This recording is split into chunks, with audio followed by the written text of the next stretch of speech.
All right, y'all, what's going on? It's Combo Breaker 99 back with another post-fight discussion video. All right, y'all, before we get started, y'all see the thumbnail, no fight footage. So all y'all cheapskates that can't even watch a free prelims fight, go find it somewhere else or subscribe to ESPN Plus. All right, I'm going to go ahead and say that. So, yeah, man, let's get into it, though.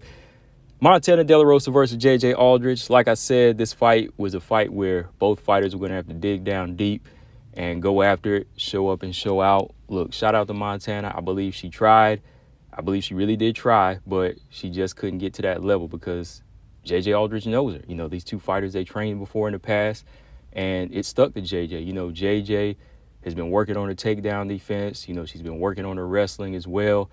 And from what I heard, you know, Montana De La Rosa didn't want to really shoot for takedowns for that matter, you know, so it kind of neutralized her, you know, so it came down to just being a fight where the wrestling was canceled out and Montana had to strike with JJ, which wasn't going to work either because JJ is a much better striker than Montana, right? So when it came down to it, JJ Aldrich, to me, she just landed the cleaner shots.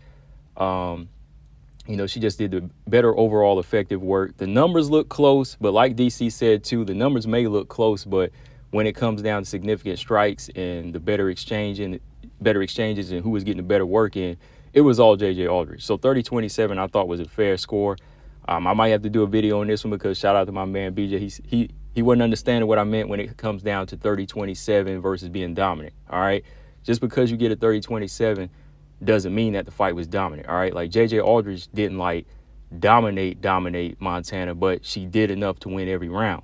Right. She edged her out every round. So, yeah, you can still win at 30-27 even though you don't dominate somebody. OK, so JJ Aldrich, she went in there and she won every single round. You know, there was moments where it was competitive, but she still got the better of Montana when it came down to it. I'm not knocking Montana. Montana tried. She let her hands go. But again, JJ was just a much better striker when it came down to it, better rangefinder. She just landed the better shots and did more damage. All right, maybe if Montana would have shot more or tried to clinch and did more in the clinch, maybe she could have won the fight.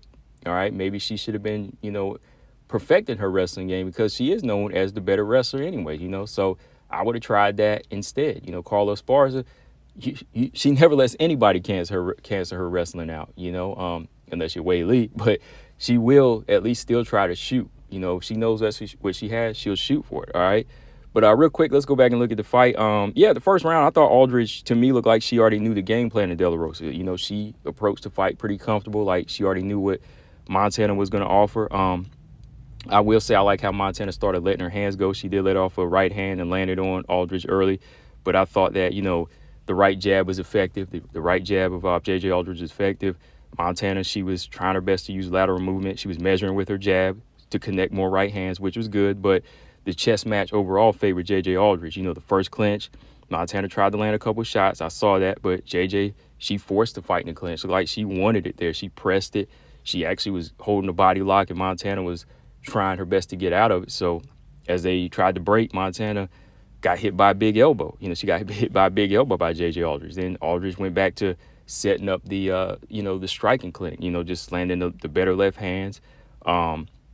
She knew when the kicks from De La Rosa were coming, she would just take a step back. Then she stepped in and snapped the head back of Montana with that good right jab again. So, you know, I thought De La Rosa had her moments in the first round, but overall, Aldrich was just the cleaner striker. You know, De La Rosa finished the round strong, you know, with a couple of good strikes. But again, I'm looking at how Aldrich is blocking some of these shots. And then she's coming back with her cleaner shots up the middle, you know, the cleaner offense in the pocket. So for every 2 or 3 brushing shots in Montana, I got to give the round to Aldrich because she's landing like the 2 clean straight punches or the 2 clean shots that are, you know, putting more damage on Montana. Then you go into the second round, De La Rosa, she was letting her hands go more, I think, this round. But Aldrich, she knew the range. So, again, every time Montana rushed in for that little offense or combination she's throwing, Aldrich take a step back. Or she saw them long kicks coming right for her face, she just take a step back. You know, then go right back to, you know, kind of marching her down, using those little feints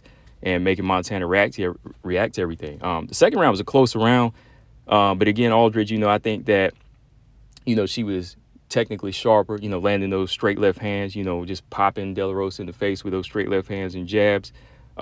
Aldrich, to me, I will say this, though, she was still not fully letting go in this fight. Maybe if she would have started letting go more, I would have really said, okay, now she's laying on the gas, and now I can't really, you know, I can't really argue with anybody about who won this round. You know, maybe I could say, okay, JJ won it for sure, or uh, like BJ said, he felt Montana actually won the second round. You know, I think this round was a little bit more, little up for grabs, but I still gave it to JJ because again, I think JJ, she was cracking those right hands. You know, she was landing some good right hands in the pocket too, and started, you know, putting a little bit of red on Montana's left side. You know, from landing those hard shots on the inside. But maybe there were some moments in there where she could have swayed the judges, or like I said, swayed some people, but she didn't sway the judges because they gave it to JJ Aldrich again. Even DC did. The last round, though, Aldrich, you know, she was backing De La Rosa up. She popped it with that left hand, and she landed a good step in, elbow right in the first minute. De La Rosa, she was missing a lot. Like I said, I wanted to shoot more, get the fight to the ground. But, you know, every time she would go in, Aldrich was just laying those knees in the clinch, and she showed that much more improved takedown defense. So I guess that's one reason why Montana didn't want to shoot, because every time she did, she would get caught up in the clinch, and Aldrich was laying those knees to the body. Then down the line, Aldrich, you know, she started painting Montana. You know, she opened that nose up, started landing those clean straights, and just kind of, you know, doing a little bit more of the pot shot. You know, just kind of taking pictures. You know, pop, you know, and step back. So Montana, she turned it up at the end of the round. I give her that. She started landing some hard right hands, stepping in with her shots. But at that bell, you know, Aldrich did land that little nice right hand to kind of knock Montana off balance a little bit to end the round. And Montana did get in some nice body kicks throughout. I believe maybe like one or two in the second round and a few in the third round. But like I said, after the body kick she would land, she really wouldn't put anything together.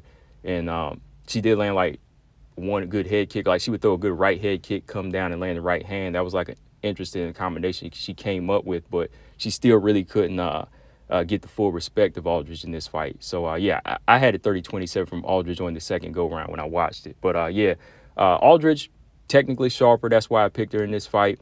It was going to come down to Montana having to dog Aldrich out. And maybe if Montana had that dog in her behind the striking that she was using, I would have picked Montana there. But I didn't think Montana really had that confidence to go after it like that. So I said, okay, I'm gonna go with the technically sharper fighter, and that's JJ. When it came down to it, JJ fought a good, sharp fight, but I think she probably could have finished Montana if she wanted to. You know, I think she maybe should have stepped on the gas a little bit more, let the combinations go, but this is her game. But in order to get to that top 15, you know, even Aldrich, you know, she's going to have to start stepping it up. I know some people, they want to see her fight a top 10 now, JJ Aldrich. Maybe one more unranked fighter, maybe like an Andrea Lee. Some people say Miranda Maverick. That's a good fight. You know, I'd like to see both of them kind of go at it. That'd be a good test for Maverick. You know, seeing if she could get down Aldrich, or, you know, get past the striking of Aldrich.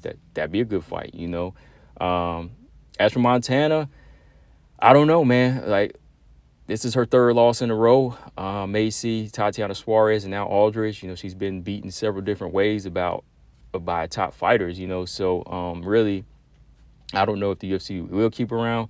I say she deserves maybe one more go round. So I'd say maybe JoJo Calderwood. That's a good fight because, you know, JoJo's out of the rankings. You know, she's lost to a lot of the top fighters. So I think at this point, maybe not even like a farewell fight for them, but, you know, a fight where loser leaves town, that type of fight, you know. So, yeah, I think that would be a good fight for Montana. JoJo Calderwood, and for JJ Aldrich, maybe Miranda or Andrea Lee.